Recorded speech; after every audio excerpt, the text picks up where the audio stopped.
নমস্কার বন্ধুরা, এই দেখুন আজকে আমরা রাত্রিবেলা করে তরমুজ খাচ্ছি। তরমুজ খাওয়া শরীরের পক্ষে খুব উপকার। তো দেখতেই পাচ্ছেন তরমুজটা সেই বড়। তরমুজটার ওজন হচ্ছে 5 কিলো 300 গ্রাম। তো আজকে তরমুজটা আমার বোন কেটে নিচ্ছে। কেটে আমরা আজকে তরমুজ খাবো রাত্রিবেলা। যেহেতু তরমুজে হচ্ছে প্রচুর প্রোটিন আছে। এই দেখুন আমার বোনের হাতে আর এখানে আর ওই থালায় কেটে রেখে দিয়েছে। আর গরমকালে তরমুজ খাওয়া খুব ভালো। গরমে তরমুজ খাওয়া যথেষ্ট ভালো, শরীরের পক্ষেও ভালো। যেহেতু শরীরে গরমে জলটা কম খাওয়া হয়, জলের ঘাটতিটা থাকে, তরমুজের জলের ঘাটতিটা কমিয়ে দেয়, যে কারণে তরমুজ খাওয়া প্রচুর পরিমাণে উপকার। আপনারা তরমুজ নিয়ে এসে বাড়িতে খান, শরীর ভালো থাকবে, ঠান্ডা থাকবে, সুস্থ থাকবেন।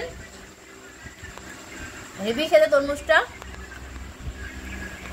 পুরো ভিডিও দেখার জন্য ধন্যবাদ। লাইক, কমেন্ট, শেয়ার করে দেবেন। এই দেখুন তরমুজ।